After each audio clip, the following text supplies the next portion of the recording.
All right, welcome to day 8 of my journey across America on Route 66. We're leaving New Mexico today. We've got a few more towns to go through on the way from Albuquerque, and we've got a long road to Flagstaff in Arizona this evening.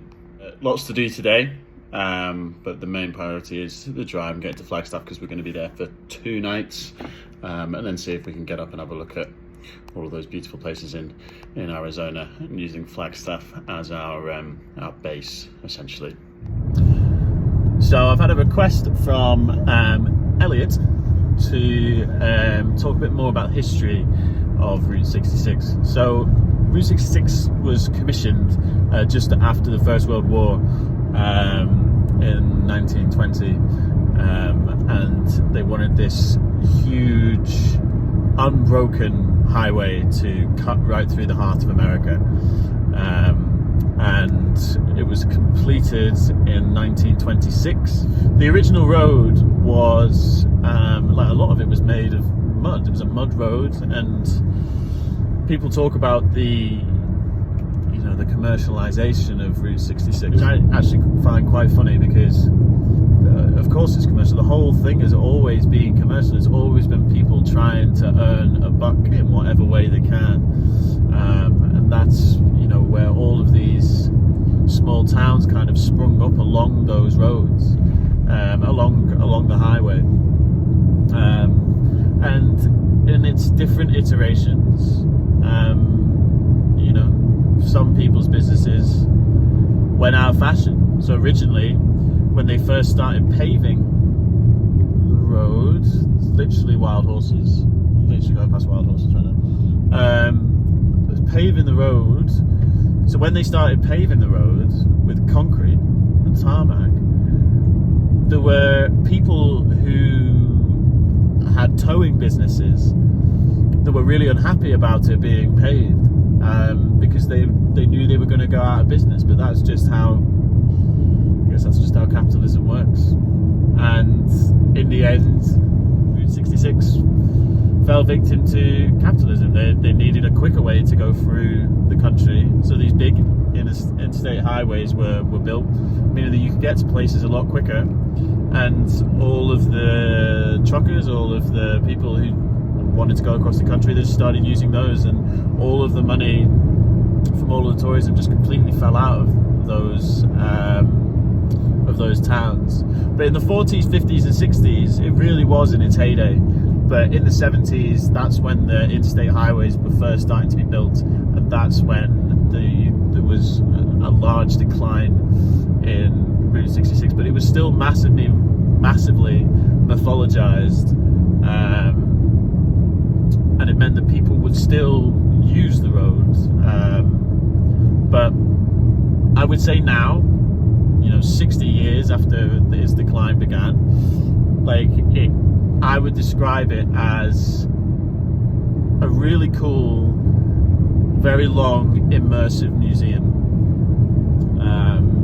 And that's not a criticism of it. It's just what it is now is very different from what it was like in its heyday. There'd be queues of cars outside these towns, all waiting for gas. People would be filling up their gas for them in order to keep the production line going, and just to get the bucks in quicker. And I actually quite like the aesthetic of having no one else on this road except for me, basically. There'll be obviously other people doing exactly what I'm doing, probably loads of people, but obviously it's 2,500 miles long, so we're all pretty spread out. But I'm in New Mexico. The road is beautiful. I'd rather drive on this road than an interstate highway any day of the week. It's so beautiful around here. It's just like the pleasure of driving. Yeah, it takes longer, but it's that process versus outcome thing, isn't it? It's all about the journey rather than the destination. I've just been to Sky City, which is where the Acoma people live. Now, the Acoma people are the longest continuous community living in North America. They've been there since 1100 AD, Native American. They're extremely proud and quiet people. You weren't allowed to take any photographs, even inside the museum, or of their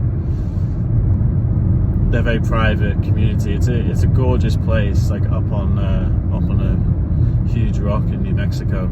I just met a lady called Gwen, who she asked me what I was doing. I told her what I was doing Route 66, and she said, "Well, if you have the time, you should go up that road there, which is a big windy road, up to the top of this, rock, where there's a huge viewpoint of the valley." And it was absolutely stunning. You see it for miles and miles and miles and miles and miles.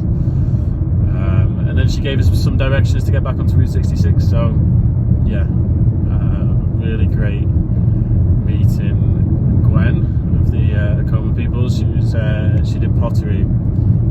Sadly, her pottery was a little too expensive, but it was beautiful, absolutely beautiful. All right, so we are leaving the town of Gallup in New Mexico, which is the final town that I stopped in. Just stopped in Route 66 Diner, very authentic establishment, exactly what I wanted. A quesadilla and some nachos. I'm not feeling too great, health-wise.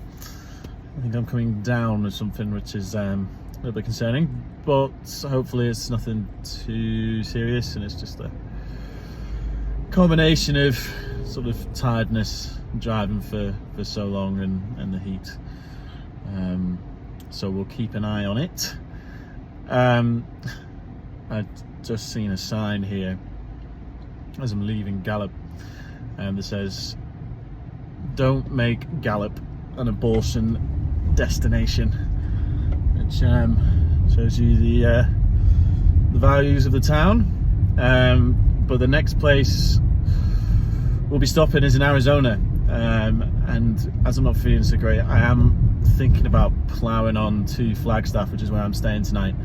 But that is in a couple hundred miles time, so it's a good few hours on the road feeling like this, but you know what, we'll persevere, we'll plow on. There's that Eagles song, "Take It Easy," that and one of the lines is, "I was standing in the corner in Winslow, Arizona, and there's a corner that I want to stand on and take a picture." So if I've got time, I'll do that. If not, and I'm feeling crap, I'll just plow on straight onto Flagstaff and get some rest. Stay tuned. Well, I was standing on the corner in Winslow, Arizona, such a fine sight to see.